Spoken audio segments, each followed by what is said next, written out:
കൃപയുടെ കൂടാരമേ, സഞ്ചാരി മാതാവേ, കൃപയുടെ കൂടാരമേ, വാഗ്ദാന പേടകമേ, കൃപാസനത്തിൻ്റെ അമ്മേ, വാഗ്ദാന പേടകമേ, കൃപാസനത്തിൻ്റെ അമ്മേ. പരിശുദ്ധ പരമദിവ്യകാരുണ്യത്തിന് ആരാധനയും സ്തുതിയും പുകഴ്ചയും ഉണ്ടായിരിക്കട്ടെ. പരിശുദ്ധ പരമദിവ്യകാരുണ്യത്തിന് ആരാധനയും സ്തുതിയും പുകഴ്ചയും ഉണ്ടായിരിക്കട്ടെ. പ്രിയപ്പെട്ടവരെ, ഈ വ്യക്തിക്ക് തന്നെ എപ്പോഴും ഇങ്ങനെ അപ്ഡേഷൻസ് ഉണ്ടാകും. എപ്പോഴും സാക്ഷ്യത്തിൻ്റെ ഓരോ 3 മാസം കൂടുമ്പോഴും പുതിയ പുതിയ ദൈവാനുഭവങ്ങളുണ്ടാകും. ഇപ്പം നമ്മളോട് ഉടമ്പടി പുതുക്കിക്കൊണ്ടിരിക്കണത് എന്തുകൊണ്ടാണ് പുതുക്കിക്കൊണ്ടിരിക്കണത്? 2 കാര്യമാണ് പുതുക്കുമ്പോൾ ഉണ്ടാകണത്. അതായത്, ഒന്ന്, എൻ്റെ അനുഭവത്തിൽ ദൈവം ഇങ്ങനെ നമ്മളൊരു ഉടമ്പടിയിലാണെങ്കിൽ ദൈവം ഇങ്ങനെ നമ്മളെ ഓരോ വിഷയം അതിൻ്റെ തക്ക സമയത്ത് എടുത്തുകൊണ്ടിരിക്കും. നമ്മൾ ഉടമ്പടി പുതുക്കിയില്ലെങ്കിൽ നമ്മൾ വിചാരിക്കും ഈ കാര്യം നടക്കുമ്പോൾ ഉടമ്പടി പുതുക്കില്ലെങ്കിലും കാര്യം നടന്നല്ല എന്ന് വിചാരിക്കും. അതങ്ങനെയല്ല നടക്കണത്. അതായത്, നിങ്ങൾ ഉടമ്പടിയിലായിരിക്കുമ്പോൾ തന്നെ ദൈവം അത് ടേക്കപ്പ് ചെയ്തിട്ട് അതാതിൻ്റെ കാലത്ത്, ഇപ്പം അങ്ങനെ ഒരു വാക്കുണ്ട്, ദൈവം എല്ലാം take the word of God അതാതിൻ്റെ കാലത്ത് നല്ലതായിരിക്കത്ത വിധം സൃഷ്ടിക്കുന്നു. അതാണ് ദൈവത്തിൻ്റെ ഒരു സമയക്രമീകരണം എന്ന് പറയുന്നത്. അപ്പം നമ്മൾ ഉടമ്പടി വെക്കുന്ന 6 കാര്യങ്ങളും 6 കാലമായിരിക്കും. 6 കാര്യത്ത് അതാതിൻ്റെ കാലത്താണ് ഈ സംഭവം നടക്കുന്നത്. Take the word of God. ശ്രുതികട ഹല്ലേലൂയ ഹല്ലേലൂയ ഹല്ലേലൂയ ഹല്ലേലൂയ ഹല്ലേലൂയ. യേശുവേ നന്ദി. ഹല്ലേലൂയ ഹല്ലേലൂയ. സ്തുതി യേശുവേ ആരാധന. യേശുവേ സ്തുതി. ഹല്ലേലൂയ ഹല്ലേലൂയ ഹല്ലേലൂയ ഹല്ലേലൂയ ഹല്ലേലൂയ ഹല്ലേലൂയ ഹല്ലേലൂയ. പ്രഭാഷകൻ 39:34. ഒന്ന് മറ്റൊന്നിനേക്കാൾ മോശമാണെന്ന് പറയാനാവില്ല. ഒന്ന് മറ്റൊന്നിനേക്കാൾ മോശമാണെന്ന് പറയാനാവില്ല. ഓരോന്നും യഥാകാലം നന്മയായി തെളിയും. ഉടമ്പടി നിയോഗങ്ങളുടെ രീതിയിൽ അതിൻ്റെ ഒരു കാലമുണ്ട്. അതിൻ്റെ ഒരു കാലം, അത് നടക്കേണ്ട കാലമുണ്ട്. ഇപ്പോൾ നമ്മൾ 2ാം ക്ലാസ്സിൽ പഠിക്കുന്ന വ്യക്തിക്ക് 3ാം ക്ലാസ്സിൽ 1ാം ക്ലാസ്സിൽ ചേർക്കുമ്പോൾ തന്നെ 3ാം ക്ലാസ്സിൽ കൊണ്ടുവന്നിട്ട് ഇരുത്തത്തില്ല. അപ്പം അതുപോലെ തന്നെയാണ് അതാതിൻ്റെ കാലമുണ്ട്. അപ്പം അതുകൊണ്ട് നമ്മൾ ഉടമ്പടി പുതുക്കത്തിലാണെങ്കിലുള്ള ഗുണമെന്ന് പറയുന്നത് ദൈവം ഈ വിഷയങ്ങൾ ഓരോ അതിൻ്റെ സമയമാകുമ്പോൾ ചെയ്ത് മാറ്റും. അപ്പം നമ്മൾ ഓർക്കണമെന്ന് വെച്ചാൽ പിശാച് പ്രവർത്തിച്ച് പറയും, അയ്യോ ഞാനിപ്പോൾ ഉടമ്പടിയിലല്ലല്ലോ, എന്നിട്ട് എൻ്റെ കാര്യം നടന്നല്ലോ. അതിൻ്റെ കാര്യം നമ്മൾ അവിശ്വസ്തരായിരുന്നാലും ദൈവം take the word of God. ശ്രുതികട ഹല്ലേലൂയ ഹല്ലേലൂയ ഹല്ലേലൂയ ഹല്ലേലൂയ ഹല്ലേലൂയ. യേശുവേ നന്ദി. ഹല്ലേലൂയ സഞ്ചാരി മാതാവേ. ശ്രുതികട ഹല്ലേലൂയ. സഞ്ചാരി മാതാവേ, കൃപയുടെ കൂടാരമേ, സഞ്ചാരി മാതാവേ, കൃപയുടെ കൂടാരമേ. കൃപാസനത്തിൻ്റെ വാഗ്ദാന പേടകമേ, കൃപാസനത്തിൻ്റെ അമ്മേ, വാഗ്ദാന പേടകമേ, കൃപാസനത്തിൻ്റെ അമ്മേ. പരിശുദ്ധ പരമദിവ്യകാരുണ്യത്തിന് ആരാധനയും സ്തുതിയും പുകഴ്ചയും ഉണ്ടായിരിക്കട്ടെ. 2 തിമോത്തിയോസ് 2:13. 2 തിമോത്തി 2:13 എപ്പോഴും മറന്നു പോകാതിരിക്കേണ്ട വചനമാണ്. ക്യാപിറ്റൽ വേർഡാണ്. എന്താണ് 2 തിമോത്തി പറഞ്ഞേ? 2 തിമോത്തിയോസ് 2:13. എന്താണ് വിഷയം? നാം അവിശ്വസ്തരായിരുന്നാലും അവൻ വിശ്വസ്തനായിരിക്കും. ഇതൊരു പ്രശ്നമാണ്. ദൈവം അതാതിൻ്റെ കാലത്ത് നിങ്ങളുടെ നിയോഗങ്ങളെ ഏറ്റെടുത്തുകൊണ്ടിരിക്കും. പക്ഷെ നമ്മളെ സംബന്ധിച്ചിടത്തോളം അയ്യോ ഇനി പത്രം കൊടുക്കണമല്ല, ഇനി എന്താ ചിലർക്ക് വിശുദ്ധി ജീവിക്കണ പോലും ഭയങ്കരമായിട്ടുള്ള ചലഞ്ചാണ്. അപ്പം അതുകൊണ്ട് അവർ ഉടമ്പടി അവസാനിക്കുമ്പോൾ ഈ ലോകത്താന്മാരാണെങ്കിലേ ലോകമാണ് ദൈവം എന്ന് പറഞ്ഞ് നടക്കുന്ന ആൾക്കാരില്ലേ, ഉദരമാണ് ദൈവം. Take the word of God. ശ്രുതികട ഹല്ലേലൂയ ഹല്ലേലൂയ ഹല്ലേലൂയ ഹല്ലേലൂയ ഹല്ലേലൂയ. യേശുവേ നന്ദി. ഹല്ലേലൂയ ഹല്ലേലൂയ ഹല്ലേലൂയ. യേശുവേ ആരാധന ആരാധന ആരാധന. യേശുവേ നന്ദി മഹത്വം. ഫിലിപ്പി 3:19. ഫിലിപ്പിയർ 3:19. നാശമാണ് അവരുടെ അവസാനം, ഉദരമാണ് അവരുടെ ദൈവം.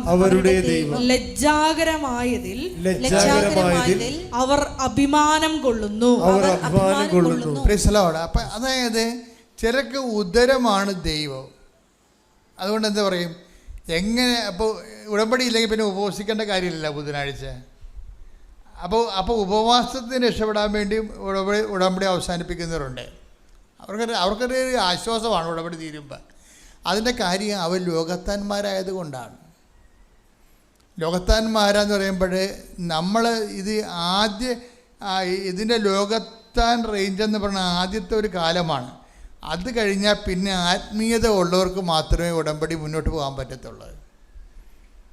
അതാണ് വിഷയം. അത് വളരെ നമ്മൾ ശ്രദ്ധിക്കണം. നമ്മൾ കാര്യം ജനം ഇങ്ങനെ ദൈവം ഇങ്ങനെ ആളെ ബ്രാൻഡ് ചെയ്തിട്ടുണ്ട്. ഭൗതിക മനുഷ്യനും ജഡിക മനുഷ്യനും ലൗകായിക മനുഷ്യനും ആത്മീയ മനുഷ്യനും ഒന്ന്. അപ്പോൾ ഈ ജഡിക മനുഷ്യന് ഉടമ്പടി ഒന്ന് പുതുക്കി തീർന്നാൽ അവിടെ ചുമ സ്റ്റോപ്പ് ചെയ്ത് കളയും. അതിൻ്റെ കാര്യം വെച്ച് കഴിഞ്ഞാൽ പിന്നെ ഇതിൻ്റെ ബാധ്യതകളൊക്കെ ഏറ്റെടുക്കേണ്ട കാര്യമില്ലല്ലോ. ദൈവസ്നേഹം ഇല്ലാതെ വിഷയസ്നേഹം ഉള്ളത് കൊണ്ടാണ് ഉടമ്പടി അപ്പം തന്നെ സ്റ്റോപ്പ് ചെയ്യണത്. ശ്രദ്ധിക്കട്ടെ. ഹല്ലേലൂയ ഹല്ലേലൂയ ഹല്ലേലൂയ ഹല്ലേലൂയ ഹല്ലേലൂയ. യേശുവേ നന്ദി. യേശുവേ ആരാധന ആരാധന. യേശുവേ നന്ദി മഹത്വം മഹത്വം മഹത്വം മഹത്വം. ഹല്ലേലൂയ ഹല്ലേലൂയ ഹല്ലേലൂയ ഹല്ലേലൂയ ഹല്ലേലൂയ. 1 Corinthians 2:14-15. 1 Corinthians 2:14-15. ലൗകിക മനുഷ്യന് ദൈവാത്മാവിന്റെ ദാനങ്ങൾ ഘോഷത്വമാകയാൽ അവനത് സ്വീകരിക്കുന്നില്ല. ഈ ദാനങ്ങൾ ആത്മീയമായി വിവേചിക്കപ്പെടേണ്ടവയാകയാൽ അവ ഗ്രഹിക്കാനും അവന് സാധിക്കുന്നില്ല. ഈ ഉദരമാണ് ദൈവം എന്ന് പറഞ്ഞ ആശയമില്ല. ഭൗതിക ഉദരമാണ് ദൈവം എന്ന് പറയുമ്പോൾ തീറ്റിപ്പണ്ടാരാന്നല്ല എൻ്റെ അർത്ഥം. ലൗകികമായ കാര്യങ്ങൾക്ക് മാത്രം ദൈവത്തെ അവലംബം വെക്കുന്ന ആൾക്കാരാണ്. വീട്, ജോലി, വിവാഹം, PR, പെൻഷൻ, വേറെ ഒന്നുമില്ല. ഭൗതിക നേട്ടങ്ങൾക്ക് വേണ്ടി മാത്രം ദൈവത്തെ ഉടമ്പടി എടുത്തിരിക്കുന്ന ആൾക്കാരുണ്ട്. അവർക്ക് ആത്മീയത ഒരു പ്രശ്നമല്ല. നിങ്ങളുടെ ഉടമ്പടി പല സമയത്ത് സ്ലോ ആകാൻ കാരണം, പിത്ത പിടിക്കാൻ കാരണം എന്താ കാര്യം? ഉടമ്പടിക്ക് ഇങ്ങനെ കൊളസ്ട്രോൾ അടിക്കാൻ കാര്യം എന്താ? ഉടമ്പടി കൊളസ്ട്രോൾ അടിക്കാൻ കാര്യം ഇത് മൊത്തം ദൈവത്തെ സമീപിക്കുന്ന രീതിയുടെ കുഴപ്പമാണ്. ദൈവത്തിന് വേണ്ടി സ്വീകരിക്കുന്നതിന് പകരം ദൈവത്തിൻ്റെ ആനുകൂല്യങ്ങൾ അടിച്ചു മാറ്റാൻ വേണ്ടിയുള്ള തന്ത്രവിദ്യയായിട്ട് ഉടമ്പടിയെ നിങ്ങൾ ന്യൂനീകരിക്കുന്നുണ്ട്. അതുകൊണ്ടാണ് ആധ്യാത്മികമായ വളർച്ചയില്ലാത്തത്. ഉടമ്പടിയിലൂടെ ഈ ലൗകിക മനുഷ്യനാണ് അങ്ങനെ വളർച്ച മുറ്റി പോണത്. റോമ 8:9 എടുത്ത് ശ്രുതികട ഹല്ലേലൂയ. പരിശുദ്ധ അമ്മ പ്രത്യക്ഷപ്പെട്ട ഈ പുണ്യഭൂമിയിൽ നിൽക്കുവാനും ഈ അൾത്താരയിൽ നിൽക്കുവാനും പരിശുദ്ധ അമ്മയുടെ പ്രത്യക്ഷീകരണത്തിൻ്റെ സാക്ഷികളായി ഞങ്ങൾക്കും ഇവിടെ നിന്നുകൊണ്ട് ഒരു സാക്ഷ്യം പറയുവാനായിട്ടും ഞങ്ങളെ ഇടയാക്കിയ ഈശോയ്ക്കും ഞങ്ങളുടെ അമ്മയ്ക്കും ഒരുപാട് നന്ദി പറഞ്ഞുകൊള്ളട്ടെ. എൻ്റെ പേര് ശില്പ, ഇതെൻ്റെ ഹസ്ബൻഡ് രാജീവ്. ഞങ്ങൾ വരുന്നത് കോട്ടയം ജില്ലയിൽ സെൻറ്റ് മേരീസ് മുണ്ടക്കയം ഇടവകയിൽ നിന്നാണ്. ഞാൻ ആദ്യമായിട്ട് ഉടമ്പടി എടുക്കുന്നത് 2024 നവംബർ 1 അന്ന് ഞാനിവിടെ ഉടമ്പടി എടുക്കാൻ വരുമ്പോൾ എൻ്റെ ഏറ്റവും ഭൗതികമായ കുറച്ച് ആവശ്യങ്ങൾ മാത്രം മനസ്സിൽ കണ്ടുകൊണ്ടാണ് വരുന്നത്. അതും എൻ്റെ അമ്മ അതിനു മുന്നേ ഉടമ്പടി എടുത്തിട്ടുണ്ടായിരുന്നു. അമ്മയിലൂടെയാണ് ഞാൻ ഉടമ്പടി എടുക്കാൻ വരുന്നത്. അതിനു മുന്നേ ഞാൻ ഒരു കാര്യം പറയട്ടെ, ഞാനൊരു മാതാവിൽ വിശ്വസിച്ചിരുന്ന ആളായിരുന്നില്ല. അതായത് ഞാൻ ഒരു മാതാവിൽ വിശ്വാസമില്ലാത്ത അല്ലെങ്കിൽ മാതാവിനോട് മധ്യസ്ഥം പ്രാർത്ഥിക്കാത്ത ഒരു സഭാ സമൂഹത്തിൽ നിന്നാണ് കല്യാണം കഴിച്ച് കാതോലിക്ക വിശ്വാസത്തിലേക്ക് വരുന്നത്. അതുകൊണ്ട് തന്നെ എനിക്ക് ആദ്യമൊക്കെ മാതാവിനോട് മാധ്യസ്ഥം പ്രാർത്ഥിക്കാൻ പറയുമ്പോഴൊക്കെ എനിക്കങ്ങനെ ഒരു അതിൻ്റെ ആവശ്യമുണ്ടോ എന്ന് തോന്നിയിട്ടുണ്ടായിരുന്നില്ല. ഹസ്ബൻഡ് അപ്പം എന്നോട് കൊന്ത കഴുത്തിലിടണമെന്നും ജപമാല ചൊല്ലണമെന്നൊക്കെ പറയുമ്പോഴൊക്കെ ഞാനതൊന്നും അത്ര കാര്യമാക്കിയിട്ടുണ്ടായിരുന്നില്ല. പക്ഷേ ഇന്ന് ഞാൻ എന്താണ് മാതാവ്, അല്ലെങ്കിൽ മാതാവിലൂടെ നമ്മൾ മാധ്യസ്ഥം വഴി ഈശോയുടെ അടുത്തേക്ക് എങ്ങനെയാണ് ചെല്ലുന്നത് എന്നുള്ളത് പൂർണ്ണമായിട്ടുള്ള ഒരു ബോധ്യം ലഭിച്ചാണ് ഞാനിന്ന് ഈ അൾത്താരയിൽ നിൽക്കുന്നത്. അത് എൻ്റെ നേട്ടമല്ല, എനിക്ക് അമ്മ മാതാവ് ഞങ്ങളെ അതിലേക്ക് നയിച്ചതാണ്. ആദ്യം തന്നെ എൻ്റെ ഒന്നാമത്തെ സാക്ഷ്യം എന്ന് പറയുന്നത്, എൻ്റെ ഹസ്ബൻഡിന് 7 വർഷത്തോളമായിട്ട് ഒരു അലർജി രോഗം ഉണ്ടായിരുന്നു. ഞങ്ങളുടെ കല്യാണത്തിന് മുന്നേ മുതലേ ഉണ്ടായിരുന്നതായിരുന്നു. അതെന്താണെന്ന് ചോദിച്ചാൽ, കുളി കഴിഞ്ഞ് ഇറങ്ങി വരുമ്പോൾ എല്ലാ ദിവസവും ഒരു 10-20 മിനിറ്റോളം ദേഹത്തൊക്കെ ചൊറിയും, നല്ലപോലെ ചൊറിയുകയും, പക്ഷേ ഒരു ചുമന്ന പാടുകളോ അല്ലെങ്കിൽ മറ്റു റാഷസോ അങ്ങനെയൊന്നും ഉണ്ടായിരുന്നില്ല. വളരെയധികം ചൊറിഞ്ഞിട്ട് കുറച്ച് സമയത്തേക്ക് ഒന്നും ചെയ്യാൻ പറ്റത്തില്ല, ഫുഡ് കഴിക്കാൻ പറ്റത്തില്ല, ഞങ്ങൾക്ക് പ്രാർത്ഥിക്കാൻ പറ്റത്തില്ല, എന്തെങ്കിലും ഒന്ന് ചോദിച്ചാൽ തന്നെ വളരെ ദേഷ്യം വരുമായിരുന്നു. അതുപോലത്തെ ഒരു അവസ്ഥയായിരുന്നു. അങ്ങനൊരു അവസ്ഥയിൽ ഞാൻ എൻ്റെ ആദ്യത്തെ ഉടമ്പടിയിൽ ഞാനിത് നിയോഗമായിട്ട് വെച്ചു.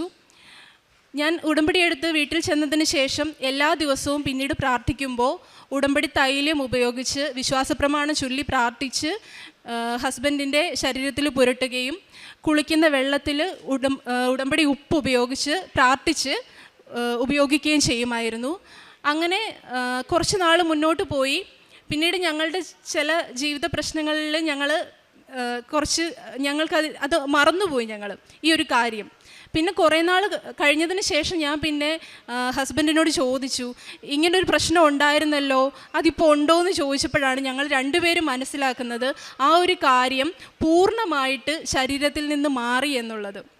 അതായത് 7 വർഷത്തോളമായിട്ട് അനുഭവിച്ചുകൊണ്ടിരുന്ന ഒരു അലർജി രോഗത്തെയാണ് അമ്മ മാതാവ് ശരീരത്തിൽ നിന്ന് എടുത്തു മാറ്റിക്കളഞ്ഞത്. ഞങ്ങൾ കുറേ ട്രീറ്റ്മെൻറ്റുകൾ ചെയ്തിട്ടുണ്ട്, ടെസ്റ്റുകൾ ചെയ്ത് നോക്കിയിട്ടുണ്ട്, പ്രശ്നങ്ങളൊന്നുമില്ല. അതിനുശേഷം ഞങ്ങൾ തന്നെ ഞങ്ങളെക്കൊണ്ട് പറ്റുന്ന രീതിയിലുള്ള കുറേ കാര്യങ്ങൾ ചെയ്ത് നോക്കി. മോയ്സ്ചറൈസർ ഉപയോഗിക്കുന്നതും അതുപോലെ തന്നെ സോപ്പ് മാറ്റുകയും അങ്ങനെ ഒരുപാട് ചെയ്ത് നോക്കി. പക്ഷേ അതിലൊന്നും ഒരു മാറ്റവും ഉണ്ടായിട്ടുണ്ടായിരുന്നില്ല. ഇപ്പോൾ ആ ഒരു പ്രശ്നം അതിനുശേഷം ഇന്നേ വരെ ഞങ്ങൾക്ക് അനുഭവപ്പെട്ടിട്ടില്ല. ഇതാണ് എൻ്റെ ഒന്നാമത്തെ സാക്ഷ്യം. അമ്മ മാതാവ് ഞങ്ങൾക്ക് ചെയ്തു തന്ന, ഈശോ വഴി ഞങ്ങൾക്ക് ചെയ്തു തന്ന ഒന്നാമത്തെ അനുഗ്രഹം എന്ന് പറയുന്ന ഇതാണ്. അടുത്ത സാക്ഷ്യം പറയാനായിട്ട് ഞാൻ ഭർത്താവിന് കൊടുക്കുന്നു. പരിശുദ്ധ അമ്മ മാതാവ് ജീവനോട് പ്രത്യക്ഷപ്പെട്ട ഈ പുണ്യഭൂമിയിൽ വന്നെന്ന് ഈ സാക്ഷ്യം പറയുവാനായിട്ട് ഞങ്ങളെ അനുവദിച്ചതിനെ ഓർത്ത് അമ്മ മാതാവിനും ഈശോയ്ക്കും 1000 നന്ദി പറയുന്നു. ഇപ്പോൾ എൻ്റെ വൈഫ് പറഞ്ഞ പോലെ തന്നെ എൻ്റെ ഈ അലർജി രോഗം മാറിയതിനെ തുടർന്നാണ് ഞാൻ ഉടമ്പടിയിലേക്ക് വരുന്നത്. ഞാൻ ആദ്യമേ വൈഫ് ഇവിടെ ഉടമ്പടി എടുക്കാൻ വന്നപ്പോൾ ഞാൻ കൂടെ വന്നിട്ടുണ്ടായിരുന്നു. ഞാൻ വന്ന് വെറുതെ മാറി നിന്നതേ ഉള്ളൂ. അപ്പോൾ ഞാൻ ആദ്യമേ വീട്ടിൽ ചെന്നപ്പോഴേ വൈഫിനോട് പറഞ്ഞ കാര്യം എന്ന് പറഞ്ഞാൽ, നീ ഉടമ്പടി എടുത്തിട്ടുണ്ട്, ഉടമ്പടിയിൽ ചെയ്യേണ്ട കാര്യങ്ങളൊക്കെ നീ ചെയ്യുക, ഇതൊന്നും എന്നെ നിർബന്ധിക്കരുത് എന്നാണ് ഞാൻ ആദ്യം പറഞ്ഞിരുന്ന കാര്യം. അങ്ങനെ ആ സമയത്ത് ഞങ്ങളുടെ ജീവിതം മുന്നോട്ട് പോയിക്കൊണ്ടിരുന്നു. എനിക്ക് ആ ഒരു സൗഖ്യം കിട്ടിയതിനെ തുടർന്ന് ഞാനും ഉടമ്പടിയിലേക്ക് വന്നു. അപ്പോഴും ഉടമ്പടിയിലേക്ക് വന്നു ജസ്റ്റ് ഒരു ബിഗിനിങ് എന്നുള്ള രീതിയിൽ മാത്രമാണ് മുമ്പോട്ട് പോയിക്കൊണ്ടിരുന്നത്. അപ്പോഴും ഞങ്ങൾ ഭൗതികമായിട്ടുള്ള രീതിയിൽ തന്നെയാണ് ജീവിച്ചുകൊണ്ടിരുന്നത്. ചെറുപ്പത്തിൽ എനിക്ക് വളരെ നല്ല വിശ്വാസമുള്ള ആളായിരുന്നെങ്കിലും പിന്നീട് എൻ്റെ പഠിത്തവും വിദ്യാഭ്യാസവും ജോലിയൊക്കെ ആയതിനു ശേഷം ഞാൻ ആ വിശ്വാസത്തിൽ നിന്നൊക്കെ ഒരുപാട് മാറിപ്പോയിരുന്നു. എങ്കിലും പള്ളിയിൽ പോവുകയും പ്രാർത്ഥിക്കുകയും എല്ലാം ചെയ്യുമായിരുന്നു. അപ്പോഴാണ് ഈ സമയത്ത് ഞങ്ങളിങ്ങനെ മുമ്പോട്ട് പോയിക്കൊണ്ടിരിക്കുമ്പോഴത്തേക്കും, ഞാനൊരു ഇൻസ്ട്രക്ഷണൽ ഡിസൈനറാണ്. അപ്പോൾ വർക്ക് ചെയ്തുകൊണ്ടിരുന്ന കമ്പനി കുറച്ച് ഒരു പ്രശ്നത്തിലേക്ക് പോകാൻ തുടങ്ങി. പ്രോജക്റ്റുകളൊക്കെ ഞങ്ങൾക്ക് വളരെയധികം കുറഞ്ഞു വരാൻ തുടങ്ങി. സാലറി പയ്യെ ഡിലേ ആകാൻ തുടങ്ങി. അപ്പോൾ ആദ്യമൊക്കെ വിചാരിച്ചു സാരമില്ല, 1 മാസത്തെ കാര്യം അല്ലെങ്കിൽ 2 മാസത്തെ കാര്യം, അത് നമുക്ക് അഡ്ജസ്റ്റ് ചെയ്യാം. അങ്ങനെ ഞങ്ങൾ മുമ്പോട്ട് പോയിക്കൊണ്ടിരിക്കുകയായിരുന്നു. അപ്പോൾ ഈ പ്രശ്നം ഇങ്ങനെ രൂക്ഷമായിട്ട് മുന്നോട്ട് വരാൻ തുടങ്ങി. അപ്പോൾ അങ്ങനെ വരാൻ തുടങ്ങിയപ്പോഴത്തേക്കും ഞാൻ തീരുമാനിച്ചു, എന്നാൽ ഒരു കാര്യം ചെയ്യാം, വേറൊരു ജോലിക്ക് വേണ്ടിയിട്ട് ഇനി ട്രൈ ചെയ്യാം. അപ്പം പുതിയൊരു ജോലിക്ക് വേണ്ടിയിട്ട് ട്രൈ ചെയ്യാൻ തുടങ്ങി. അപ്പോഴാണ് ഞാൻ ഒരു കാര്യം ശ്രദ്ധിക്കുന്നത്. ഞാൻ 2012 ഡിഗ്രി കംപ്ലീറ്റ് ചെയ്തതാണ്. അപ്പോൾ 2012 ഡിഗ്രി കംപ്ലീറ്റ് ചെയ്തിട്ട് ഞാൻ ഇതുവരെ എൻ്റെ ഫൈനൽ ഡിഗ്രി സർട്ടിഫിക്കറ്റ് കളക്ട് ചെയ്ത് വെച്ചിട്ടില്ല. എൻ്റെ കയ്യിലുള്ളത് പ്രൊവിഷണൽ ഡിഗ്രി സർട്ടിഫിക്കറ്റാണ്. അപ്പോൾ ഇതുവരെ ഉണ്ടായിരുന്ന എൻ്റെ കമ്പനിയിലെല്ലാം ഞാൻ ഈ പ്രൊവിഷണൽ ഡിഗ്രി സർട്ടിഫിക്കറ്റാണ് കൊടുത്തിരുന്നത്. പക്ഷേ എനിക്ക് ഇൻ്റർവ്യൂവിന് കോൾസ് വരാൻ തുടങ്ങിയപ്പോൾ എനിക്ക് മനസ്സിലായി ഈ പ്രൊവിഷണൽ സർട്ടിഫിക്കറ്റ് പോരാ, എല്ലാവരും അതിൻ്റെ വാലിഡിറ്റി കഴിഞ്ഞു, എല്ലാവരും ഇപ്പോൾ ഫൈനൽ സർട്ടിഫിക്കറ്റ് ചോദിക്കുന്നുണ്ട്. പക്ഷേ എൻ്റെ കയ്യിൽ ഫൈനൽ സർട്ടിഫിക്കറ്റ് ഇല്ല. അപ്പോൾ ഞാൻ വിചാരിച്ചു ശരി കോളേജിൽ കോൺടാക്ട് ചെയ്തിട്ട് പ്രിൻസിപ്പാളിനോട് ചോദിക്കാം, ഞാൻ ഫൈനൽ സർട്ടിഫിക്കറ്റ് അപ്ലൈ ചെയ്യേണ്ടത് എങ്ങനെയാണെന്ന് ചോദിക്കാം. ഞാനൊരു പ്രൈവറ്റ് യൂണിവേഴ്സിറ്റിയിൽ നിന്നാണ് ഡിഗ്രി ചെയ്തിരിക്കുന്നത്, കേരളത്തിന് പുറത്താണ്. അപ്പോൾ ഞാൻ പ്രിൻസിപ്പാളിനെ വിളിച്ച് ചോദിച്ചപ്പോൾ പ്രിൻസിപ്പാൾ പറഞ്ഞു, നീ ഒരു കാര്യം ചെയ്യ്, നീ ആദ്യമേ യൂണിവേഴ്സിറ്റിയുടെ വെബ്സൈറ്റിൽ കയറിയിട്ട് അവരുടെ പോർട്ടലിൽ നിൻ്റെ എല്ലാ ഇൻഫർമേഷനും ഉണ്ട് എന്നുള്ളതിന് നീ എനിക്ക് അതിൻ്റെ ലിങ്ക് അയച്ചു തരുമോ, അല്ലാന്നുണ്ടെങ്കിൽ നീ അതിൽ കയറിയിട്ട് അതിൻ്റെ സ്ക്രീൻഷോട്ട് എനിക്ക് മെയിൽ ചെയ്യ്, എന്നിട്ട് ബാക്കി കാര്യങ്ങൾ എങ്ങനെയാണ് പ്രൊസീജിയേഴ്സ് ഞാൻ പറഞ്ഞു തരാമെന്ന് പറഞ്ഞു. അപ്പോൾ അതിനുശേഷം പ്രിൻസിപ്പാൾ തന്നെ എന്നോട് പറഞ്ഞു, ഞാൻ നിൻ്റെ പോർട്ടലിൽ പോയിട്ട് നിൻ്റെ ഡീറ്റെയിൽസ് ഉണ്ടോ എന്ന് ചെക്ക് ചെയ്ത് നോക്കി, പക്ഷേ നിൻ്റെ ഒരു ഡീറ്റെയിൽസും അവിടെ കാണുന്നില്ല എന്നാണ് പറഞ്ഞത്. അതായത് ആ പോർട്ടലിൽ ഞാൻ ഡിഗ്രി ചെയ്തതിൻ്റെ ഒരു ഇൻഫർമേഷനും ഇല്ല. അപ്പോൾ പ്രിൻസിപ്പാൾ എന്നോട് പറഞ്ഞു, ഈ സിറ്റുവേഷനിൽ എനിക്കൊന്നും ചെയ്യാൻ പറ്റില്ല, നിൻ്റെ ഡിഗ്രി സർട്ടിഫിക്കറ്റ് എനിക്ക് തരാൻ പറ്റില്ല, ഇഷ്യൂ ചെയ്യാനോ അപ്ലൈ ചെയ്യാനോ പറ്റില്ല, നീ യൂണിവേഴ്സിറ്റിയെ കോൺടാക്ട് ചെയ്യാൻ പറഞ്ഞു. ഞാൻ യൂണിവേഴ്സിറ്റിയെ കോൺടാക്ട് ചെയ്തു. യൂണിവേഴ്സിറ്റിയെ കോൺടാക്ട് ചെയ്ത സമയത്ത് അവരെന്നോട് ആദ്യം ചോദിച്ചതെന്ന് പറഞ്ഞാൽ, ഈ 13 വർഷം നീ എന്ത് ചെയ്യുമായിരുന്നു എന്നാണ് ചോദിച്ചത്. 13 വർഷമായിട്ട് നീ എന്തുകൊണ്ട് അപ്ലൈ ചെയ്തില്ല എന്ന് ചോദിച്ചു. എനിക്കതിനൊരു ഉത്തരവില്ലായിരുന്നു. കാരണം ആദ്യത്തെ ജോലിക്കൊക്കെ കയറിയ സമയത്തൊക്കെ ഞാൻ വളരെ ഇത്രയും ഡീറ്റെയിൽസ് ഒന്നും ശ്രദ്ധിക്കത്തില്ലായിരുന്നു. ആ ഒരു ഫ്ലോയിൽ മാത്രം പൊയ്ക്കൊണ്ടിരുന്ന ആളായിരുന്നു. അപ്പോൾ അവരെൻ്റെ അടുത്ത് പറഞ്ഞു, ഒരു കാര്യം ചെയ്യും, നീ ഒരു മെയിൽ അയക്കാൻ പറഞ്ഞു. അപ്പോൾ ഞാൻ അവർക്കൊരു മെയിൽ അയച്ചു, എങ്ങനെ എൻ്റെ പോർട്ടലിൽ എൻ്റെ ഇൻഫർമേഷൻസൊക്കെ മിസ്സിംഗ് ആണ്, എനിക്ക് ഫൈനൽ സർട്ടിഫിക്കറ്റ് അപ്ലൈ ചെയ്യണമെന്ന് പറഞ്ഞിട്ട്. അപ്പോൾ ഞാൻ ആ മെയിൽ അയച്ചതും അവരെനിക്ക് റിപ്ലൈ ചെയ്തു. ആ റിപ്ലൈ ചെയ്തതെന്ന് പറഞ്ഞാൽ, ഞങ്ങൾക്കിതിലൊന്നും ചെയ്യാനില്ല, നീ നിൻ്റെ കോളേജിൽ കോൺടാക്ട് ചെയ്യുക, പ്രിൻസിപ്പാളിനോട് പറയുക, അവരെന്തെങ്കിലും ചെയ്തു തരുവാണെന്നുണ്ടെങ്കിൽ ആ വഴിക്ക് പ്രൊസീഡ് ചെയ്യാം എന്നാണ് പറഞ്ഞത്. പ്രിൻസിപ്പാളിനോട് പറഞ്ഞപ്പോൾ പ്രിൻസിപ്പാളും പറഞ്ഞു, എനിക്കൊന്നും ചെയ്യാനില്ല, യൂണിവേഴ്സിറ്റി ആണ് ഇതിൽ തീരുമാനം എടുക്കേണ്ടത്, സർട്ടിഫിക്കറ്റ് തരേണ്ടതെന്ന് പറഞ്ഞു. ശരി, അങ്ങനെ ഇരിക്കുമ്പോഴത്തേക്കും ഞങ്ങൾ ഉടമ്പടി ജീവിതത്തിൽ മുമ്പോട്ട് പോയിക്കൊണ്ടിരിക്കുകയാണ്. ഞങ്ങൾ ഈ നിയോഗം ഇതിൽ വെച്ചിട്ടില്ല. കാരണം എന്ന് പറഞ്ഞു കഴിഞ്ഞാൽ ഈ നിയോഗം വെക്കണമെന്ന് ഞങ്ങൾക്ക് അറിയില്ലായിരുന്നു. കാരണം ഇങ്ങനൊരു പ്രശ്നമുള്ള കാര്യമേ അറിയില്ലായിരുന്നു. അപ്പോൾ ഞങ്ങൾ ഡെയിലി ബ്രെഡിൻ്റെ സമയത്തും അല്ലാതെ ഞങ്ങളുടെ പേഴ്സണൽ പ്രയറിൻ്റെ സമയത്തും ഒക്കെ ഞങ്ങൾ അമ്മയോട് പറയുമായിരുന്നു. ഞങ്ങൾ പേഴ്സണൽ പ്രയറിൻ്റെ സമയത്ത് ഞങ്ങൾ അമ്മയോട് ഈശോയോട് സംസാരിക്കുകയാണ് ചെയ്യുന്നത്. ഞങ്ങൾ ആദ്യമൊക്കെ ഒരു ഫോർമാറ്റ് വെച്ച് പ്രാർത്ഥിക്കുമായിരുന്നു. പിന്നെ ആയപ്പോൾ ഞങ്ങൾക്ക് മനസ്സിലായി അങ്ങനെയല്ല പ്രാർത്ഥിക്കേണ്ടത്. നമ്മുടെ അമ്മ മാതാവാണല്ലോ, ഈശോ ആണല്ലോ. അപ്പം നമ്മൾ സംസാരിച്ചാൽ മതി, നമുക്ക് പറയാനുള്ള കാര്യങ്ങൾ പറഞ്ഞാൽ മതി എന്ന് മനസ്സിലായി. അപ്പോഴത്തേക്കും ഞങ്ങൾ ഈ കാര്യം പറഞ്ഞ് പ്രാർത്ഥിച്ചതിന് ശേഷം എനിക്കപ്പോൾ മനസ്സിൽ തോന്നുകയാണ്, നീ വെബ്സൈറ്റിൽ കയറിയിട്ട് ഇതൊന്ന് ചെക്ക് ചെയ്ത് നോക്ക്. അപ്പോൾ ഞാൻ വെബ്സൈറ്റിൽ കയറി നോക്കിയപ്പോൾ 2 പോർട്ടൽ കാണുന്നുണ്ട്. അതിലൊന്നെന്ന് പറഞ്ഞാൽ സ്റ്റുഡൻസ് പോർട്ടലാണ്, മറ്റേത് എൻറോൾഡ് സ്റ്റുഡൻസ് പോർട്ടലാണ്. അപ്പോൾ ഞാൻ ഈ സ്റ്റുഡൻസ് പോർട്ടലിൽ കയറി നോക്കി, എൻ്റെ ഒരു ഇൻഫർമേഷനും അവിടെ ഇല്ല, എനിക്ക് ലോഗിൻ ചെയ്യാനേ പറ്റുന്നില്ല, എൻ്റെ ക്രെഡൻഷ്യൽസ് ഒന്നും കറക്റ്റ് അല്ല, വാലിഡ് അല്ല. അപ്പോൾ ഞാൻ പോയിട്ട് എൻറോൾഡ് സ്റ്റുഡൻസ് പോർട്ടലിൽ കയറി നോക്കി. അപ്പോൾ നോക്കുമ്പോൾ എൻ്റെ എല്ലാ ഇൻഫർമേഷനും, ഞാൻ ഡിഗ്രി ചെയ്ത വർഷം, എൻ്റെ പേര്, എൻ്റെ ബയോഡേറ്റ, കംപ്ലീറ്റ് ഇൻഫർമേഷൻ അവിടെ ഉണ്ടായിരുന്നു. പക്ഷേ അപ്പോഴത്തേക്കും എനിക്ക് തോന്നി, ഇനി ഞാൻ പ്രിൻസിപ്പാളിനെ ഒന്ന് കോൺടാക്ട് ചെയ്ത് നോക്കാം. പ്രിൻസിപ്പാളാണല്ലോ പറഞ്ഞത് അവിടെ ഒന്നും കാണുന്നില്ല എന്ന് പറഞ്ഞല്ലോ. അപ്പോൾ പ്രിൻസിപ്പാളിനെ വിളിച്ചിട്ട് ഞാൻ ചോദിച്ചു, സാറിന് ചിലപ്പോൾ തെറ്റിപ്പോയതായിരിക്കും, സാർ ഈ സ്റ്റുഡൻസ് പോർട്ടലിൽ കയറി നോക്കിയോണ്ടായിരിക്കും കാണാത്തതെന്ന് പറഞ്ഞു. അപ്പോൾ സാർ എന്നോട് ചോദിച്ചു, ഞാനിത് സ്ഥിരമായിട്ട് ചെയ്യുന്ന ആളല്ലേ, ഞാൻ സ്റ്റുഡൻസ് പോർട്ടലിലല്ല കയറി നോക്കി, എൻറോൾഡ് സ്റ്റുഡൻസ് പോർട്ടലിൽ നിൻ്റെ ഒരു ഇൻഫർമേഷൻ ഉണ്ടായിരുന്നില്ല എന്ന് എൻ്റെ അടുത്ത് പറഞ്ഞു. അമ്മ മാതാവ് ഞങ്ങൾക്ക് വേണ്ടിയിട്ട് ആ സമയത്ത് പ്രവർത്തിച്ചതാണെന്ന് 100% ഞങ്ങൾക്ക് ബോധ്യപ്പെട്ടു, ഞങ്ങളതിൽ വിശ്വസിക്കുന്നു. ആ ഒരു സ്ക്രീൻഷോട്ട് ഞങ്ങൾ അയച്ചു കൊടുക്കുകയും അതിൻ്റെ ഇൻഫർമേഷൻസ് അടങ്ങിയ ആ വെബ്സൈറ്റിൻ്റെ എൻ്റെ പോർട്ടലിൻ്റെ ലിങ്ക് ഞാൻ അയച്ചു കൊടുക്കുകയും ഡിഗ്രി സർട്ടിഫിക്കറ്റ് അപ്ലൈ ചെയ്യുകയും ആ ഡിഗ്രി സർട്ടിഫിക്കറ്റ് എനിക്ക് കിട്ടുകയും ചെയ്തു. അതാണ് എൻ്റെ ഒന്നാമത്തെ സാക്ഷ്യം. ഇനി രണ്ടാമത്തെ സാക്ഷ്യം എന്ന് പറഞ്ഞാൽ, ആ സമയത്തും ജോലിയൊന്നും കിട്ടിയില്ല, ഇങ്ങനെ മുമ്പോട്ട് പോയിക്കൊണ്ടിരിക്കുകയാണ്. അപ്പോൾ കുറച്ച് ഞങ്ങൾ ഉടമ്പടിയിൽ കുറച്ചുകൂടെ മുന്നോട്ട് വന്നു കഴിഞ്ഞപ്പോഴത്തേക്ക് ഞങ്ങൾക്ക് മനസ്സിലായി, ഈ നിയോഗങ്ങളെല്ലാം വെച്ച് ഇങ്ങനെ പ്രാർത്ഥിക്കുക എന്ന് പറഞ്ഞാൽ ഈശോയുടെ അടുത്ത് എന്നിട്ട് ഞങ്ങൾക്ക് ഇത് തരണേ, അത് തരണേ, ഞങ്ങളുടെ ഈ കാര്യങ്ങൾ നടത്തി തരണേ, ആ രീതിയിൽ ഇങ്ങനെ പോയിട്ട് കാര്യമൊന്നുമില്ല. കാരണം ഈശോ നമ്മുടെ അപ്പനാണല്ലോ. അപ്പനോട് പറഞ്ഞാൽ അപ്പൻ നമ്മുടെ കാര്യങ്ങൾ അറിയാത്തൊന്നുമല്ലല്ലോ. ഞങ്ങളുടെ കാര്യങ്ങൾ പറയും, പക്ഷേ ഞങ്ങളുടെ നിയോഗങ്ങൾ വെച്ചിട്ട് അത് തരണേ എന്ന് പ്രാർത്ഥിച്ചുകൊണ്ടിരിക്കുന്ന രീതി ഞങ്ങൾ മാറ്റി. അമ്മ മാതാവാണ് ഞങ്ങളെ കൈപിടിച്ച് ഈ ഉടമ്പടിയിലേക്ക് കൊണ്ടുവന്നത്. അപ്പോൾ അമ്മയുടെ കൈ പിടിച്ചുകൊണ്ട് ഈശോയുടെ പുറകെ അങ്ങോട്ട് പോയാൽ മതി, വേറെ ഇനി ഒന്നും ചിന്തിക്കേണ്ടെന്ന് ഞങ്ങൾ തീരുമാനിച്ചു. അപ്പോൾ ഞങ്ങളുടെ ഉടമ്പടിയിൽ കൂടുതൽ എങ്ങനെ ബെറ്റർ ആക്കാമെന്ന് ചിന്തിച്ച് ഞങ്ങൾ ഉടമ്പടിയിൽ മുമ്പോട്ട് പോയിക്കൊണ്ടിരിക്കുകയായിരുന്നു. ഞങ്ങൾ പ്രേക്ഷിത പ്രവർത്തനത്തിനായിട്ട് ഞങ്ങൾ ഒരു കാര്യം മനസ്സിലാക്കി, ഞങ്ങൾ ഈ പള്ളിയിൽ കൊണ്ട് ആദ്യം പത്രം കൊടുക്കുന്നതൊക്കെ പള്ളിയിലായിരുന്നു പത്രം കൊടുത്തുകൊണ്ടിരുന്നത്. അപ്പോൾ പള്ളിയിലാകുമ്പോൾ അവരെന്തായാലും വാങ്ങിക്കുമെന്ന് ഉറപ്പാണ്.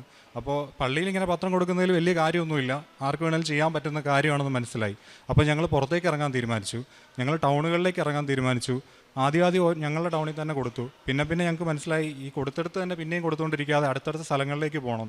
അങ്ങനെ ഞങ്ങളുടെ അടുത്തടുത്ത ടൗണുകളിലേക്ക്, അടുത്തടുത്ത ജില്ലകളിലേക്കൊക്കെ പോയിട്ട് പത്രം കൊടുക്കാൻ തുടങ്ങി. അങ്ങനെ ഞങ്ങളുടെ ജീവിതം ഇങ്ങനെ മുമ്പോട്ട് പോയിക്കൊണ്ടിരിക്കുകയാണ്. അപ്പോൾ ഈ ഉടമ്പടി ജീവിതത്തിൽ മുന്നോട്ട് പോയിക്കൊണ്ടിരിക്കുന്നുണ്ട്, ഇൻ്റർവ്യൂകൾ വരുന്നുണ്ട്, അറ്റൻഡ് ചെയ്തുകൊണ്ടിരിക്കുന്നുണ്ട്. ഇൻ്റർവ്യൂകളെല്ലാം തന്നെ ഏകദേശം ഫൈനൽ റൗണ്ട് വരെയൊക്കെ വരും. അപ്പോൾ ഞാൻ ഈ ഇൻ്റർവ്യൂ ഒക്കെ ആദ്യം അറ്റൻഡ് ചെയ്ത സമയത്ത് ഞാൻ വിശ്വസിച്ചിരുന്നതെന്ന് പറഞ്ഞാൽ, എനിക്കൊരു 2 മാസത്തെ സമയം ആവശ്യമുള്ളൂ. ആ 2 മാസം കൊണ്ട് എനിക്ക് ക്വാളിഫിക്കേഷനുണ്ട്, എനിക്ക് എക്സ്പീരിയൻസ് ഉണ്ട്, ഇൻ്റർവ്യൂ ക്രാക്ക് ചെയ്ത് ഒരു ജോലിക്ക് കയറാൻ ഒരു ബുദ്ധിമുട്ടുമില്ല. അങ്ങനെയാണ് ഞാൻ വിചാരിച്ചുകൊണ്ടിരുന്നത്. പക്ഷേ 1 ഇൻ്റർവ്യൂ ആയി, 2 ഇൻ്റർവ്യൂ ആയി, 3 ഇൻ്റർവ്യൂ ആയി. അപ്പോൾ എനിക്കൊരു കാര്യം മനസ്സിലായി, എൻ്റെ ക്വാളിഫിക്കേഷനൊന്നും ഇവിടെ വർക്കൗട്ട് ആവുന്നില്ല, അല്ലെങ്കിൽ എൻ്റെ പെർഫോമൻസ് ഒന്നും ഇവിടെ വർക്കൗട്ട് ആവുന്നില്ല. ഞാൻ എങ്ങനെയൊക്കെ പെർഫോം ചെയ്തിട്ടും അവസാനം വരുമ്പോൾ അവരെന്നെ സെലക്ട് ചെയ്യുന്നില്ല, അല്ലെങ്കിൽ അവർ പറയും നിൻ്റെ എക്സ്പീരിയൻസ് ഞങ്ങളുടെ കമ്പനിയുടെ റിക്വയർമെൻറ്റ്സുമായിട്ട് അത്രയും മാച്ച് ചെയ്യുന്നില്ല, അതുകൊണ്ട് സോറി വേറെ അടുത്തൊരു തവണ നോക്കാം എന്നുള്ള രീതിയിൽ പറയാൻ തുടങ്ങി. പതിയെ പതിയെ ആ രീതിയിൽ മുമ്പോട്ട് പോയിക്കൊണ്ടിരിക്കുമ്പോൾ ഉടമ്പടി ജീവിതത്തിൽ ഞങ്ങൾ ശക്തി പ്രാപിച്ച് വന്നുകൊണ്ടിരുന്നതുകൊണ്ട് ഞങ്ങളുടെ പേടി, ആ ഭയമൊക്കെ അങ്ങ് മാറിപ്പോയി. അങ്ങനെ ഞങ്ങൾ മുമ്പോട്ട് പോയിക്കൊണ്ടിരിക്കുകയായിരുന്നു. അപ്പോൾ ഞങ്ങളിങ്ങനെ ഉടമ്പടി ജീവിതത്തിൽ പോകുമ്പോഴത്തേക്ക് ഞങ്ങൾക്കൊരു ഡൗട്ട് ഉണ്ടായിരുന്നു. അതായത് ഈ ഉടമ്പടിയിൽ നമ്മൾ കൃത്യമായിട്ടെല്ലാം പാലിക്കുന്നുണ്ടോ, എല്ലാം കൃത്യമായിട്ട് ചെയ്യുന്നുണ്ടോ എന്ന് നമ്മളെങ്ങനെ അസസ് ചെയ്യും? അപ്പോൾ അങ്ങനെ ഒരു സംശയം വന്നപ്പോൾ ഞങ്ങളൊരു കാര്യം ചെയ്തു. ഒരു കാര്യം ചെയ്യാം, നമുക്കൊരു ചെക്ക് ലിസ്റ്റ് ഉണ്ടാക്കാം. ആ ചെക്ക് ലിസ്റ്റിൽ ഞങ്ങളൊരു 12 ചെക്ക് പോയിൻറ്റ്സ് ഉണ്ടാക്കി. എന്നിട്ട് അതിൽ ഞങ്ങൾ ഉടമ്പടി ജീവിതത്തിൽ പാലിക്കേണ്ട എല്ലാ കാര്യങ്ങളും കൃത്യമായിട്ട് പാലിക്കുന്നുണ്ട്, ഒപ്പം ഞങ്ങൾ പേഴ്സണലായിട്ട് ചെയ്യേണ്ട കാര്യങ്ങളും പാലിക്കുന്നുണ്ടെന്ന് ഉറപ്പ് വരുത്തി ഞങ്ങൾ മുമ്പോട്ട് പോയിക്കൊണ്ടിരിക്കുകയായിരുന്നു. അങ്ങനെ ഞങ്ങൾ മുമ്പോട്ട് പോയിക്കൊണ്ടിരുന്നപ്പോഴത്തേക്കും കുറച്ചുകൂടെ പോയപ്പോഴത്തേക്കും ഞങ്ങൾ ഈ കോർപ്പറേറ്റിലൊക്കെ വർക്ക് ചെയ്യുന്നവർക്കറിയാം, നമ്മുടെ പെർഫോമൻസ് അസസ് ചെയ്യാൻ വേണ്ടിയിട്ട് അവിടെ പല ഗ്രാഫുകളും ചാർട്ടുകളും ഒക്കെ ക്രിയേറ്റ് ചെയ്യാറുണ്ട്. അപ്പോൾ ഞങ്ങൾ വിചാരിച്ചു ഈ ചെക്ക് പോയിൻറ്റ്സ് നമ്മൾ ചെക്ക് ചെയ്ത് പോകുന്നുണ്ടെങ്കിലും പക്ഷേ നമ്മുടെ പെർഫോമൻസ് കൂടുന്നുണ്ടോ കുറയുന്നുണ്ടോ എന്നും നോക്കാനായിട്ട് നമുക്ക് പറ്റുന്നില്ലല്ലോ. അപ്പോൾ ഞങ്ങളൊരു കാര്യം ചെയ്തു, ഞങ്ങൾ ഈ പോയിൻറ്റ്സ് എല്ലാം കൂട്ടി ഓരോ ആഴ്ചയിൽ ഞങ്ങളൊരു ഗ്രാഫ് പ്ലോട്ട് ചെയ്യാൻ തുടങ്ങി. എക്സ് ആക്സിസിൽ ഞങ്ങൾ വീക്ക്, വൈ ആക്സിസിൽ ഞങ്ങളുടെ കിട്ടുന്ന പോയിൻറ്റ്സ്, അങ്ങനെ ഇട്ടിട്ട് ഒരു ഗ്രാഫ് പ്ലോട്ട് ചെയ്ത് ഓരോ ആഴ്ചയിലും ഞങ്ങൾ ഉടമ്പടി ജീവിതത്തിൽ എങ്ങനെയാണ് നന്നായി പോകുന്നുണ്ടോ, ബെറ്ററായിട്ട് പോകുന്നുണ്ടോ, എവിടെയാണ് ഞങ്ങൾക്ക് വീഴ്ച വരുന്നുണ്ടെങ്കിൽ അതെങ്ങനെ ഇമ്പ്രൂവ് ചെയ്യാം, അങ്ങനെ നോക്കി ഞങ്ങൾ മുമ്പോട്ട് പോകാൻ തുടങ്ങി. അപ്പോഴത്തേക്കും മുമ്പോട്ട് പോയി അതിൻ്റെ ഇടയ്ക്ക് ഇൻ്റർവ്യൂസൊക്കെ വരുന്നുണ്ട്. അതിൻ്റെ ഇടയ്ക്ക് എനിക്കൊരു ഇൻ്റർവ്യൂ വന്നിരുന്നു. ആ ഇൻ്റർവ്യൂവിന് ഞാൻ ആദ്യത്തെ 2 റൗണ്ട് അറ്റൻഡ് ചെയ്തതിന് ശേഷം ആ ഇൻ്റർവ്യൂ അവർ പിന്നീടൊന്നും പറഞ്ഞില്ല. പിന്നെ അതിൻ്റെ ഇടയ്ക്ക് അവർ വന്നിട്ട് എന്നോട് പറഞ്ഞു, ഒരു കാര്യം ചെയ്യാം, ബാംഗ്ലൂർ ലൊക്കേഷനിലേക്ക് ആണ് ഇൻ്റർവ്യൂ ആദ്യം എടുത്തത്, നീ സെലക്ട് ആയിട്ടുണ്ട്, പക്ഷേ നിനക്ക് ബാംഗ്ലൂർ ലൊക്കേഷനിൽ തരാൻ പറ്റില്ല, ഹൈദരാബാദ് ലൊക്കേഷനിൽ വേണമെങ്കിൽ നിന്നെ അങ്ങോട്ട് പോസ്റ്റ് ചെയ്യാമെന്ന് പറഞ്ഞു. ഞാൻ മുമ്പേ അതിൻ്റെ കരിയറൊക്കെ സ്റ്റാർട്ട് ചെയ്ത് ബാംഗ്ലൂരാണ്. അപ്പോൾ എനിക്ക് അവിടെ തന്നെ പോയിട്ട് വർക്ക് ചെയ്യണമെന്നായിരുന്നു ആഗ്രഹം. അപ്പോൾ എനിക്ക് പരിചയമുള്ള സ്ഥലമാണ്. അപ്പോൾ ഞാൻ അവരോട് പറഞ്ഞു, നിങ്ങൾ ആദ്യം ബാംഗ്ലൂർ ലൊക്കേഷൻ എന്നല്ലേ പറഞ്ഞേ, ഇപ്പോൾ എന്തുകൊണ്ടാണ് ഹൈദരാബാദ് എന്ന് പറയുന്നത്, ഇപ്പോൾ എനിക്ക് ബാംഗ്ലൂർ തന്നെ തരാൻ പറ്റില്ലെന്ന് ചോദിച്ചു. അപ്പോൾ അവർ ശരി നോക്കട്ടെ എന്ന് പറഞ്ഞു, അവർ പോയി. അതിനുശേഷം അവർ പറഞ്ഞു, പിന്നെ തിരിച്ചു വന്നതിന് ശേഷം പറഞ്ഞു, ഓക്കെ ബാംഗ്ലൂർ ലൊക്കേഷനിലേക്ക് നിനക്ക് തരാം, പക്ഷേ നീ ഇപ്പോൾ ചെയ്ത എല്ലാ ഇൻ്റർവ്യൂവിൻ്റെ പ്രോസസ്സുകളും ഒന്നും കൂടി പിന്നെയും ചെയ്യണമെന്ന് പറഞ്ഞു. അങ്ങനെ അതിൽ 2 റൗണ്ട് ഉണ്ടായിരുന്നു. ആ 2 റൗണ്ട് ഞാൻ പിന്നെയും ചെയ്യുകയാണ് ചെയ്തത്. ആ 2 റൗണ്ട് ചെയ്യുമ്പോൾ തന്നെ അതിൽ 3 പാർട്ടുള്ള ഒരു അസസ്മെൻ്റ് ആയിരുന്നു ആദ്യം എനിക്ക് തന്നിരുന്നത്. അപ്പോൾ ഈ 3 പാർട്ടിൽ രണ്ടാമത്തെ പാർട്ടെന്ന് പറയുന്നത് ഏകദേശം ഒരു 1 വീക്ക് എടുക്കും കംപ്ലീറ്റ് ചെയ്യാനായിട്ട്. അപ്പോൾ ആ 1 വീക്ക് എടുത്ത് കംപ്ലീറ്റ് ചെയ്യേണ്ട ആ പ്രോസസ്സ് ഞാൻ ഓൾറെഡി കംപ്ലീറ്റ് ചെയ്തതാണ്. അപ്പോൾ ഞാൻ HR-നോട് ചോദിച്ചു, ഇതിനി ഞാൻ പിന്നെയും ഈ ഒരാഴ്ച എടുത്ത് ചെയ്യണമെന്ന് ചോദിച്ചപ്പോൾ HR പറഞ്ഞു, സെയിം സബ്ജക്റ്റിലാണ് നിനക്ക് തന്നിരിക്കുന്നതെങ്കിൽ ചെയ്യേണ്ട, വേറെ സബ്ജക്റ്റിലാണ് നീ ചെയ്യണമെന്ന് പറഞ്ഞു. ശരിയെന്ന് പറഞ്ഞു. ഞാനപ്പോൾ പിന്നെയും അസസ്മെൻ്റ് എല്ലാം വായിച്ചു നോക്കി എനിക്ക് മനസ്സിലായി വേറെ ഒരു സബ്ജക്റ്റിലാണ് എനിക്കത് തന്നിരിക്കുന്നതെന്ന്. അപ്പോൾ ഞാൻ HR-നെ വിളിച്ചിട്ട് ചോദിക്കാമെന്ന് തീരുമാനിച്ചു, ഇത് വേറെ സബ്ജക്റ്റിലാണ്, പക്ഷേ ഞാൻ ചെയ്ത അതേ പ്രോസസ്സ് തന്നെയാണല്ലോ, അപ്പോൾ ഇത് ഞാൻ ചെയ്യണമെന്ന് ചോദിക്കാമെന്ന് തീരുമാനിച്ചു. അപ്പോൾ വൈഫ് എൻ്റെ അടുത്ത് പറഞ്ഞു, ഞാൻ വിളിച്ചു നോക്കി HR-നെ, അപ്പോൾ അവർ ഫോൺ കട്ട് ചെയ്തു. അപ്പോൾ വൈഫ് എൻ്റെ അടുത്ത് പറഞ്ഞു, വൈഫ് ഫോൺ കട്ട് ചെയ്തതല്ലേ, അപ്പോൾ അമ്മ മാതാവ് നമുക്ക് വേണ്ടി തരാൻ വേണ്ടി കൽപ്പിച്ചിട്ടുള്ള ഇൻ്റർവ്യൂ ആണ് ഇതെന്നുണ്ടെങ്കിൽ ആ B പാർട്ടെന്ന് പറയുന്ന പാർട്ട്, അസസ്മെൻറ്റിൽ ഒരു പാർട്ട് കംപ്ലീറ്റ് ചെയ്യേണ്ട, ഉള്ള 2 പാർട്ടുകൾ കംപ്ലീറ്റ് ചെയ്തതിന് ശേഷം കൊടുക്കുക, അവർ നമ്മളെ അതില്ലാതെ തന്നെ അടുത്ത റൗണ്ടിലേക്ക് പ്രൊസീഡ് ചെയ്യുമെന്ന് പറഞ്ഞു. ഞാൻ അങ്ങനെ തന്നെ അയച്ചു കൊടുത്തു. ഞങ്ങൾ പ്രാർത്ഥിച്ച് അങ്ങനെ തന്നെ അയച്ചു കൊടുത്തു. അതിനുശേഷം അവർ ആ B പാർട്ട് ചെയ്യാതെ തന്നെ എന്നെ ആ ഫസ്റ്റ് 2 പാർട്ടുകൾ ABC എന്നുള്ളതിൽ Aയും Dയും Cയും പാർട്ടുകൾ മാത്രം കംപ്ലീറ്റ് ചെയ്ത് ഇൻ്റർവ്യൂവിലേക്ക് സെലക്ട് ചെയ്തു. അങ്ങനെ ഞങ്ങളൊരു ദിവസം പ്രാർത്ഥിച്ചുകൊണ്ടിരിക്കുമ്പോഴത്തേക്കും, ഉടമ്പടി പ്രാർത്ഥന ഞങ്ങൾ പ്രാർത്ഥിച്ചുകൊണ്ടിരിക്കുമ്പോഴത്തേക്കും ഞങ്ങൾ മെഴുകുതിരിയിൽ പെട്ടെന്നിങ്ങനെ ആ ലിക്വിഡ് അനങ്ങുന്ന പോലെ തോന്നി. ആ ലിക്വിഡ് അനങ്ങുന്ന പോലെ തോന്നിയിട്ട് ഞങ്ങൾ ആ ലിക്വിഡിലേക്ക് നോക്കിയിട്ട് ഞാൻ പറഞ്ഞു, എന്തോ സംഭവിക്കുന്നുണ്ടല്ലോ എന്ന് ഞാനിങ്ങനെ പറഞ്ഞു. പക്ഷേ കാര്യമാക്കിയില്ല. അപ്പോഴത്തേക്കും അതിൽ പതിയെ ഒരു നമ്പർ തെളിഞ്ഞു വന്നു. ഞാനത് കാണിക്കാം. 24 ഇതിൽ എഴുതിയിരിക്കുന്ന നമ്പർ എന്ന് പറയുന്നത്. അപ്പോൾ എനിക്ക് നവംബർ 29 ഈ ഡേറ്റ് കിട്ടുന്നത്. ഈ നമ്പർ കിട്ടുന്നത് നവംബർ 29 അപ്പോൾ അതിനുശേഷം ഞങ്ങൾ പറഞ്ഞു, നമ്മൾ വെച്ചിരിക്കുന്ന ഏത് നിയോഗത്തിലാണ്, ഇനി ജോലിയുടെ കാര്യമാണോ അതോ മറ്റേതെങ്കിലും നിയോഗത്തിലാണോ എന്ന് നമുക്ക് കൃത്യമായിട്ട് അറിയത്തില്ല. ഒരു കാര്യം ചെയ്യാം, നമ്മൾ നിയോഗം വെച്ച് പ്രാർത്ഥിക്കുന്നത് നിർത്തിയതാണല്ലോ. അപ്പോൾ നമുക്ക് നമ്മുടെ ഉടമ്പടി ജീവിതത്തിൽ മുമ്പോട്ട് പോയിക്കൊണ്ട് തന്നെ ഇരിക്കാം. നമുക്ക് അമ്മയുടെ കൂടെ ഈശോയുടെ കൂടെ മുമ്പോട്ട് തന്നെ പോയിക്കൊണ്ടിരിക്കാം. നമ്മൾ ചെയ്യേണ്ട കാര്യങ്ങൾ നമുക്ക് കൃത്യമായിട്ട് ചെയ്തുകൊണ്ടിരിക്കാം എന്ന് പറഞ്ഞ് ഞങ്ങൾ മുമ്പോട്ട് പോയിക്കൊണ്ടിരുന്നു. അപ്പോൾ കുറച്ച് നാളങ്ങനെ തന്നെ മുമ്പോട്ട് പോയിക്കൊണ്ടിരുന്നു. നവംബർ 29 അപ്പോഴും ഈ കഴിഞ്ഞ ഇൻ്റർവ്യൂവിൻ്റെ കാര്യം ഞങ്ങൾ ചിന്തിക്കുമ്പോഴും ഞങ്ങൾ വിചാരിക്കുന്നത് നവംബർ 29 ഇപ്പം ഇതിൻ്റെ പ്രോസസ്സെല്ലാം കഴിഞ്ഞു, ഓഫർ കിട്ടാനാണെങ്കിൽ ഇപ്പോൾ കിട്ടണം, അല്ലാന്നുണ്ടെങ്കിൽ ഇനി 24 എന്നൊരു ഡേറ്റാണ് നമ്മൾ കാണിച്ചു തരുന്നതെങ്കിൽ 24 ദിവസമുണ്ട്. 24 ദിവസം കഴിഞ്ഞെന്നാൽ എന്തായാലും ഓഫർ വരാനുള്ള സാധ്യതയില്ല. കാരണം പ്രോസസ്സ് ഇൻ്റർവ്യൂ കംപ്ലീറ്റ് ചെയ്ത് കഴിഞ്ഞാൽ ഉടനെ തന്നെ ഓഫർ ലെറ്റർ വരുന്നതാണ് നമ്മൾ സെലക്ട് ആയിട്ടുണ്ടെന്നുണ്ടെങ്കിൽ. ശരി, അത് വിട്ടേക്കാം എന്ന് പറഞ്ഞ് ഞങ്ങൾ മുമ്പോട്ട് പോയിക്കൊണ്ടിരുന്നു. അങ്ങനെ ഉടമ്പടി ജീവിതത്തിലും ഞങ്ങളെ കഴിയുന്ന ഏറ്റവും നല്ല രീതിയിൽ മുമ്പോട്ട് പോകാൻ ശ്രമിച്ചുകൊണ്ടിരുന്നു. അങ്ങനെ ഡിസംബർ 23-ാം തീയതി ആകുമ്പോഴത്തേക്കും ഞങ്ങൾക്ക് അവിടെ നിന്നൊരു കൺഫർമേഷൻ മെയിൽ വന്നു. ഞാൻ അറ്റൻഡ് ചെയ്ത കമ്പനിയിൽ നിന്നൊരു കൺഫർമേഷൻ മെയിൽ വന്നു. ആ കൺഫർമേഷൻ മെയിൽ നിങ്ങളുടെ ഓഫർ ലെറ്റർ ഞങ്ങൾ ഉടനെ തന്നെ വിത്തിൻ ഫ്യൂ ഡേയ്സിൽ റിലീസ് ചെയ്യുന്നതാണെന്നും പറഞ്ഞിട്ടാണ് ഞങ്ങൾക്ക് ആ മെയിൽ വന്നത്. അപ്പോൾ ഞങ്ങൾ കൂട്ടി നോക്കുമ്പോഴത്തേക്കും ഞങ്ങൾ ജസ്റ്റ് ഒരു ക്യൂരിയോസിറ്റിയിൽ ആ നമ്പർ ഒന്ന് വെച്ച് ഞങ്ങൾ നോക്കി. ആ അമ്മ കാണിച്ചു തന്ന 24 എന്നുള്ള നമ്പറിൽ ആ 29-ാമത്തെ ഡേറ്റ് മുതൽ 24-ാമത്തെ ദിവസമാണ് ഞങ്ങൾക്ക് ആ കൺഫർമേഷൻ മെയിൽ വന്നിരിക്കുന്നത്. ശരി, അതായിരിക്കും ഞങ്ങളുടെ സാക്ഷ്യം, അല്ലെങ്കിൽ അതാണ് കിട്ടിയതെന്ന് ഞങ്ങൾ വിചാരിച്ചു. അപ്പോൾ അതിനുശേഷം എന്ന് പറയുന്നത് ഡിസംബർ 24-ാം തീയതിയാണ്. അപ്പോൾ ഇനി ഡിസംബർ 24-ാം തീയതി എന്തെങ്കിലും സംഭവിക്കുമോ ഇല്ലയോ എന്ന് ഞങ്ങൾക്ക് അറിയാൻ പാടില്ല. ഞങ്ങൾ വെയിറ്റ് ചെയ്തു. അപ്പോൾ ഞങ്ങൾ അടുത്ത ദിവസത്തേക്ക് കാത്തിരിക്കുകയാണ്. ഞങ്ങളുടെ കയ്യിൽ കുറച്ച് പത്രം കൂടെ ബാക്കിയുണ്ടായിരുന്നു. അപ്പോൾ ഞങ്ങൾ വിചാരിച്ചു ഇതെല്ലാം ഞങ്ങൾ വിട്ടു. അന്ന് ഉച്ചയ്ക്ക് ശേഷം വൈകിട്ട് പള്ളിയിൽ പോകാനുള്ളതാണ്. അപ്പോൾ അതിൻ്റെ ഒരുക്കങ്ങളെല്ലാം ഉണ്ട്. അപ്പോൾ ഞങ്ങൾ വിചാരിച്ചു ഞങ്ങളുടെ അടുത്തുള്ള ടൗണിലേക്ക് പോകണം, ഇതുവരെ ഞങ്ങളുടെ കയ്യിലുള്ള ബാക്കിയുള്ള പത്രങ്ങളെല്ലാം കൊടുത്തു തീർക്കണം എന്ന് ഞങ്ങൾ വിചാരിച്ചു. അങ്ങനെ ബാക്കിയുള്ള പത്രങ്ങളെല്ലാം ഞങ്ങൾ വളരെ സ്നേഹത്തോടു കൂടി ഓരോ ആൾക്കാരോടും സംസാരിച്ച് സമയം എടുത്തുകൊണ്ട് ഞങ്ങൾക്ക് ഏറ്റവും കുറവ് പത്രം കൊടുക്കാൻ പറ്റുള്ളെങ്കിലും അന്ന് അവിടെ കൊണ്ട് നിർത്തി അടുത്ത ദിവസം പിന്നെയും പോയി ബാക്കി കൊടുക്കുകയാണ് ഞങ്ങൾ ചെയ്യുന്നത്.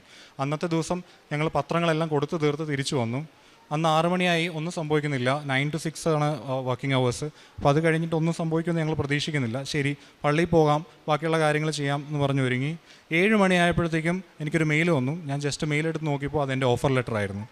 ആ തിരിയിൽ ഞങ്ങൾ കണ്ട 24 എന്ന് പറയുന്ന നമ്പർ 24-ാമത്തെ തീയതി ഡിസംബർ 24-ാം തീയതി ഓഫർ നൽകി പരിശുദ്ധ അമ്മ മാതാവ് ഞങ്ങളെ അനുഗ്രഹിച്ചു.